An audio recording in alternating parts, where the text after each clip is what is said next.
Pada saat ini DPP Partai Gerindra sedang mempersiapkan surat rekomendasi kepada Bu Kofifa dan Mas Emil Dardak yang pada waktunya nanti kita akan serahkan. Gerindra kami sudah saling bicara, dengan Partai Amanat Nasional sudah kami saling bicara, Partai Golkar sudah kami saling bicara, bahkan dengan Demokrat pun kami sudah berbicara. Insya Allah dengan Nasdem ke depan juga akan kami bicara. Kami melihat sejauh mana sesungguhnya realitas lapangan yang ada. Hari ini berbicara Pilgub Jatim, Kofifa. Oleh karenanya mari bagi PDI Perjuangan, jika ini belah semangka, hijau dan merah bisa bersatu padu, adem Jawa Timur. Tapi dengan proposal yang sudah bersama dengan wakilnya tidak jadi masalah, Mas? Kami tidak masalah. Bahwa kami jadi orang kedua, kami tidak masalah. Ya, Bu Kofifa ada tawaran dari PDIP untuk menawarkan kadernya sebagai wakil, Bu. Mungkin bisa ditanggapi. Iya, yang tadi ada Pak Dasko ya. Jadi insya Allah mudah-mudahan kita menunggu waktu untuk mendapatkan keputusan dari Gerindra, paket Kofifa Emil. Nah, dengan PDIP kami sangat menghormati apa yang disampaikan oleh Ketua PDI Jawa Timur, karena sebenarnya kami juga sudah melakukan pertemuan. Pada saat itu memang kita sekedar menyampaikan bagaimana Jawa Timur ke depan, dialog-dialog seputar Jawa Timur saja, tidak sampai kepada bagaimana baca gub, baca wagub, tidak sampai belum itu. Sampai ke situ, belum sampai. Oke, baik. Melanjutkan mengenai klaster-klaster yang kemudian disampaikan oleh Bu Kofifa tadi. Ini lalu kemudian akhirnya menyikapi ada klaster tersebut, prioritas-prioritas dari Bu Kofifa ke depan dalam beberapa bulan nanti akan seperti apa, Bu? Jadi kalau klaster saat itu lebih kepada partai pengusung, gitu. Kalau secara programatik sudah ada tim, ya, baik tim think tank yang ada di Jawa Timur maupun tim konsultan politik. Beliau sudah mempresentasikan detail sekali. Ini yang harus dikompil. Nah sekarang penyapaan masyarakat, tidak hanya saya dan Mas Emil tentu. Kawan-kawan relawan juga luar biasa sudah bergerak.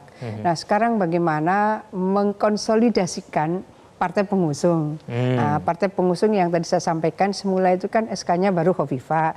Sekarang yang sudah paket Kofifa Emil sudah mulai mengerucut. Nah mudah-mudahan dalam waktu dekat kita bisa mendapatkan paket seperti yang tadi Pak Dasko sampaikan. Nah, sambil kemudian kita mengembangkan konsolidasi komunikasi dengan partai-partai yang lain. Jadi saya menganggap tidak ada kata berhenti atau selesai.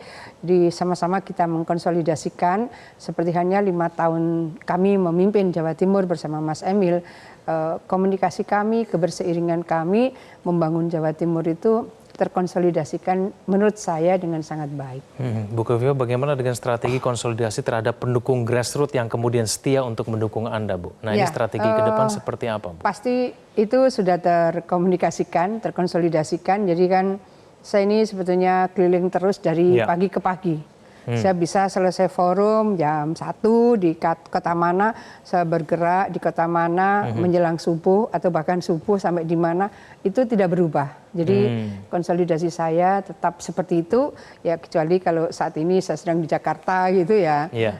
Konsolidasi yang secara langsung face to face tentu tidak bisa saya hadiri secara langsung.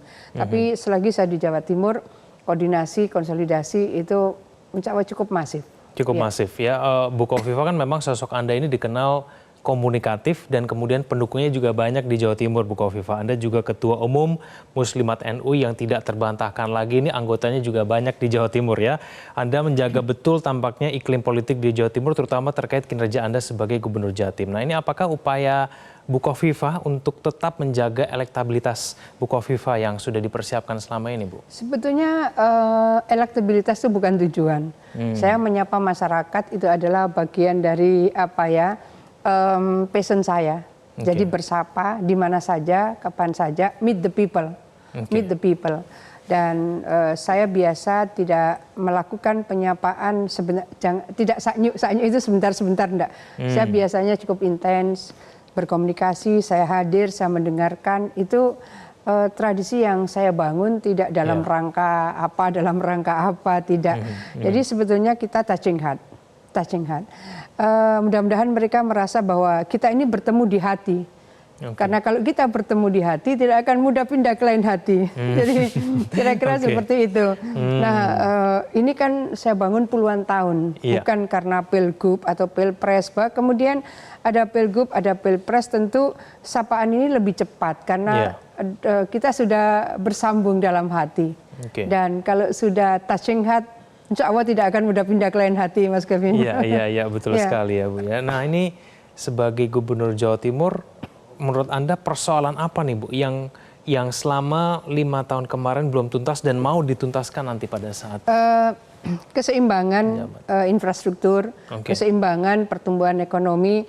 Dari awal sebetulnya saya menyampaikan bahwa membangun ini nggak bisa simetris. Jadi pembangunan itu memang harus asimetris. Antara kultur Mataraman, antara kultur Madura, kultur Arek, Surabaya dan Malang Raya, kemudian kultur Pantura, kemudian kultur Tapal Kuda. Ini kan relatif mereka ada perbedaan pendekatan, perbedaan kebutuhan, termasuk perbedaan sentuhan. Nah, dari infrastruktur yang dibutuhkan, misalnya sekarang ini kita bersyukur bahwa ada airport di Doho itu sudah beroperasi. Saya rasa itu akan membuka daerah-daerah yang relatif bukan terisolasi, tetapi bahwa koneksitasnya relatif kurang lancar. Produksi kopi mereka luar biasa, ikan mereka luar biasa. Maka koneksitas apakah darat, laut, udara itu menjadi bagian penting untuk membuka ruang-ruang pertumbuhan ekonomi yang baru. Pada saat yang sama tentu SDM. Kita bisa melihat SDM di masing-masing daerah itu memang tidak sama, dorongannya juga harus berbeda. Maka sesungguhnya sekarang yang dilakukan oleh Pemprov ada beasiswa S1, S2, S3 itu menjadi bagian penting untuk bisa mendorong penguatan SDM di masing-masing daerah. Jadi beberapa hal yang memang kita harus lakukan, terutama kita harus bersinergi lah dengan kabupaten kota dan elemen-elemen strategis yang lain. Salah satu kinerja Bu Khofifah sebagai Gubernur Jatim berujuk pada data Dinas Kominfo, Bu Khofifah berhasil menurunkan angka kemiskinan di Jatim dari 4,4% menjadi 0,82% dan kemudian ini mendapatkan penghargaan insentif fiskal yang diserahkan langsung oleh Wakil Presiden Kiai Haji Ma'ruf Amin. Apakah ini juga menjadi salah satu prioritas kemiskinan ekstrim. Jadi kemiskinan ekstrim ini kita kan turunnya paling tidak saya ke balai desa. Saya undang pendamping desa, siapa di sini, pendamping PKH, siapa di sini, kemudian Pak Kades, apa masalahnya di sini, sehingga masuk pada peta kemiskinan ekstrim. Ada bupati yang mendampingi kami, jadi memang kita bagaimana solve the problem, dan itu bersama-sama. Kembali saya menyampaikan itu bersama-sama, maka seluruh prestasi adalah prestasi bersama. Kami hanya mengorkestrasi. Nah ini diintervensilah misalnya salah satu daerah, satu desa ini berapa rumah yang belum bersemen. Oh ternyata masih ada satu desa itu 125 rumah belum bersemen. Ini yang harus diintervensi sesegera mungkin. Kemudian elektrifikasi. Jadi sebetulnya elektrifikasi itu sudah light for all itu sudah 99,9%. Tapi kan rumah ini berkembang. Nanti rumah ini ada pembagian warisan berkembang lagi. Loh ini dulu sudah 100% kok ini belum ini. Jadi ada rumah tumbuh, rumah berkembang karena ini menikah kemudian bikin rumah lagi di situ, maka kemudian elektrifikasi harus dimaksimalkan.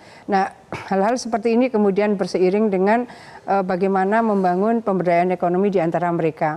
Di Pemprov Jawa Timur kita menyiapkan untuk pelaku usaha ultra mikro, maksimum 50 juta itu dengan interest 3% per tahun. 3% per tahun. Harapan kita adalah karena yang ultra mikro biasanya tidak bankable.